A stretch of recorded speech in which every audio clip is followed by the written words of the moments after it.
Thanks for inviting me along. I guess the reason I'm here is because this is new to everybody in the room. There's no real case studies or experience out there. And I guess if you look at the genetic strain, the closest to it is the LHA certification process, of which this is an offshoot of it with some changes. And hence, that's probably why I was asked to come along. So I hope you'll get something out of this. To start, I'd say to you that livable housing to me in the 13 years that I've been doing it had a number of reasons I did it. One is because I'm getting closer, very, very close to 70 now. And so I'm starting to think about what it'd be like for people like me living in houses like this.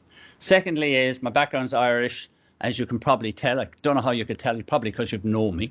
In Ireland, they actually have a whole government department for the last 20 years that are funded by the government for accessible housing, because they really care about their old people. So I'll let you draw your own conclusions from that.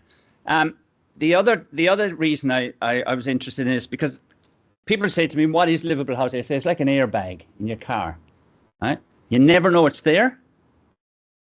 If you really need it, it'll save your life.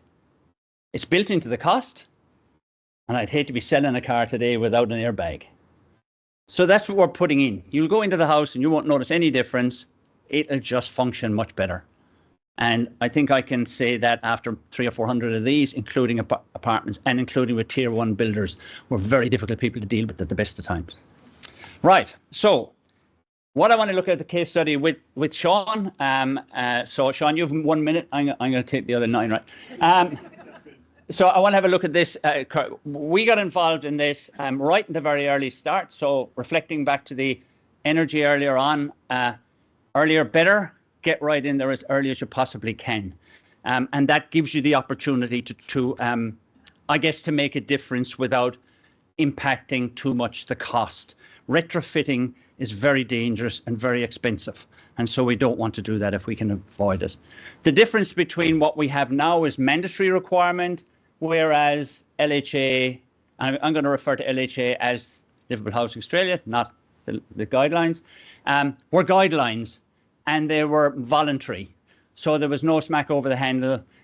I'll smack at the handle if you didn't get them. Now it's going to be a bit more serious. So we do really need to think about this. And I'm looking forward to showing you this particular development because there's a number of things about it that are really interesting.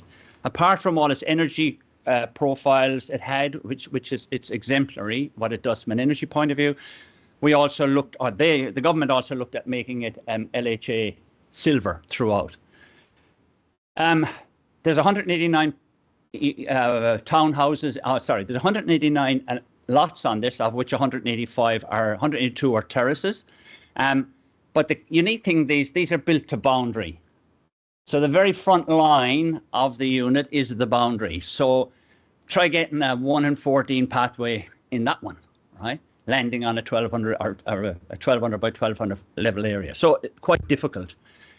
Side to side, there's about 50 mils between the independent terraces. So it covers the whole, it basically covers the whole lot. And they're back end loaded. So they have a laneway at the back that feeds in through the garage. Okay. So I guess if you looked at this, you wouldn't say it's a standard sort of a project. But if I said it to you in concept of giving the livable housing, you probably would say, gee, this one would be bloody impossible. But in fact, it's been a really, really interesting journey, and very, very popular place. It's also got a railway on one side, Beams Road on the other. It's close to Castledown, so it's quite attractive to people living in there.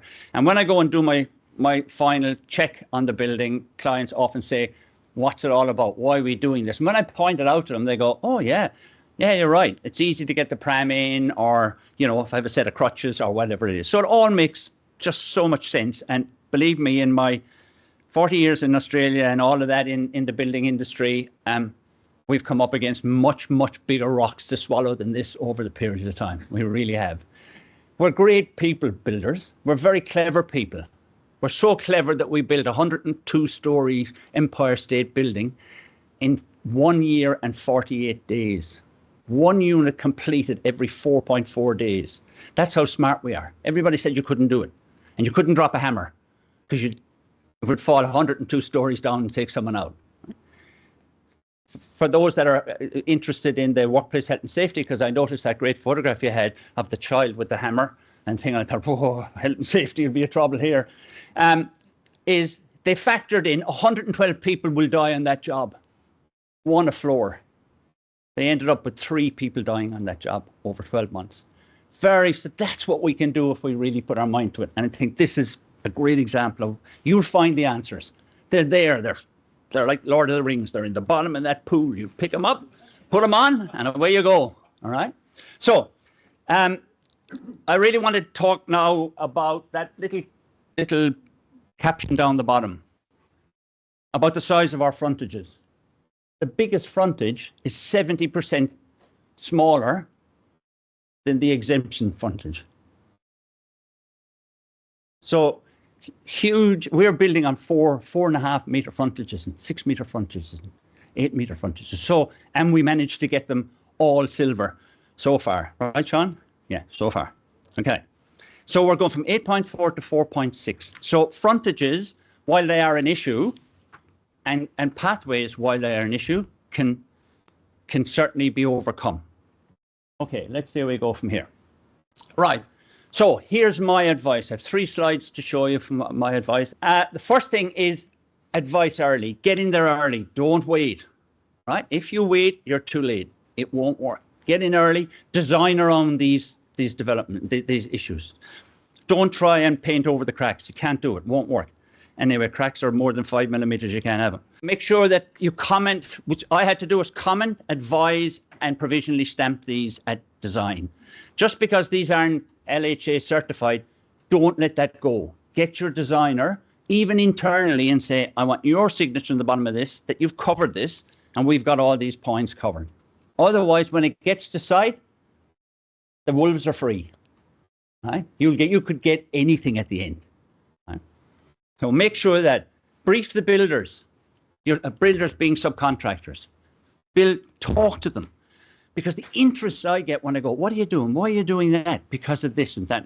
And in fact, I looked today and I saw stacker chairs with wheels on them. It's a great idea. Try going around the house in one of them in a standard house. We're seeing the need for this everywhere. And where we don't want to hurt our backs, we put wheels on the chairs because we don't want to lift them up. So there's logic all here. The third thing is I made myself available for phone calls. So that has to be, the office and the site have to work very closely. I'm building this out of my experience with Sean.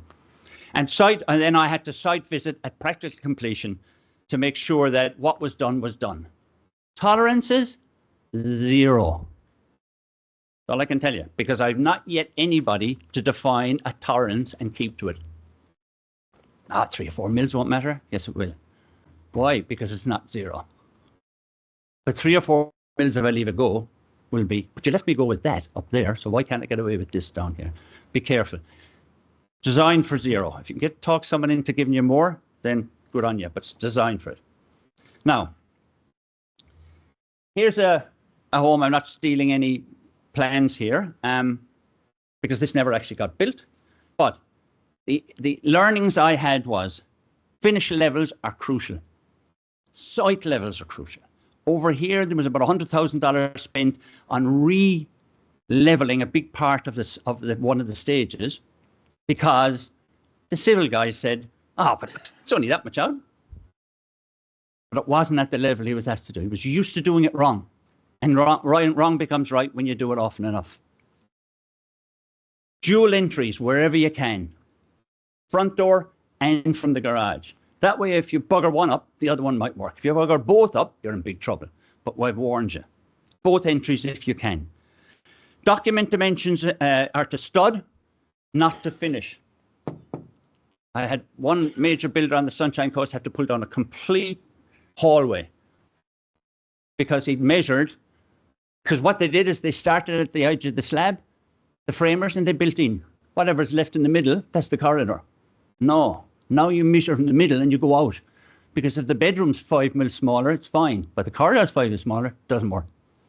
Just tricks of the trade as you go along. Corridor, which, as I said first. Now, when you have a shower compliant on the first floor, remember, even though it talks about ground floor being compliant, you really should have access to that via corridor, and door on the first floor has to be compliant. You can't go back to a 900 corridor if you've got to get up to that bathroom to have your shower. And level transitions internally. The number of times I get a change of spec, I've gone from tiles to vinyl floor. Suddenly we have 10 mils for the carpet. That was never there in the beginning. Think before you drive. Think before you do it. Lessons learned, check dimensions, design dimensions before contract. Make sure you put everything on the drawing, everything. Because if it's not on the drawing, it won't get picked up. You might say, I've done this so many times, but that's what computers allow us to do. Cut and paste, cut and paste, cut and paste. If it's there, they look at it and you say to the subcontractor, this is wrong. I didn't know about that. Did you read the plans? Oh, I never noticed that. Well, now it's his responsibility or her responsibility to fix it. Building designers engaged in finding solutions where issues occur. Don't try and do it yourself. Go back to the designer or the architect and say, look, we have a problem here. How are we going to resolve this? Zero tolerance, as I said, near enough just isn't good enough. And there are set pinch points. It's not complicated. There's just certain areas that you could get it wrong. Falls on paths. I've knocked a lot of people on that. Corridor widths. Not knocked a few people on that. Intrusions into clear spaces. 1200 by 900 in front of the thing, and then there's something sticking into that. But use your logic. Your certifier should say, well, if you want to put a toilet roll holder there, provided the toilet roll holder isn't any bigger than the grab rail that's going to go on in there eventually, it's fine. Because you've got to logically think this. You're not out to prosecute, you're out to try and accommodate. And the 5mm step change, of course, is always the issue. So just in closing, I'm finished. Right? Just some of photographs of the houses outside. There's a threshold with the drain. This is one of Sean's. The saddle goes across, and there's a little compliant 1428 ramp. Remember, you have a 1200 by 1200 level area outside. Garages, be careful of intrusion. If you use the garage, it has to be 5.4 by 3.2, not 3.2 with a hot water system in it. Right? The idea is that you've got to be able to get around it. And remember, if you're coming in from the garage, you still have to give the 1200 by 1200 level area at the garage door. You can't just decide it doesn't count in here. So what we're trying to do here is make these houses more effective and efficient for everyone in the family. Everybody that when Granny comes around, she can have a wee. She can have if she's on the thing, she can have a wee. She can have a shower, and she'll be happy. Instead of, I got to go now because I got to go to the toilet and I can't sit in your toilet because I can't fit and you're not coming in with me. It's fair. It's just common practice. We should do that for people and respect them. That's it. Sean, over to you.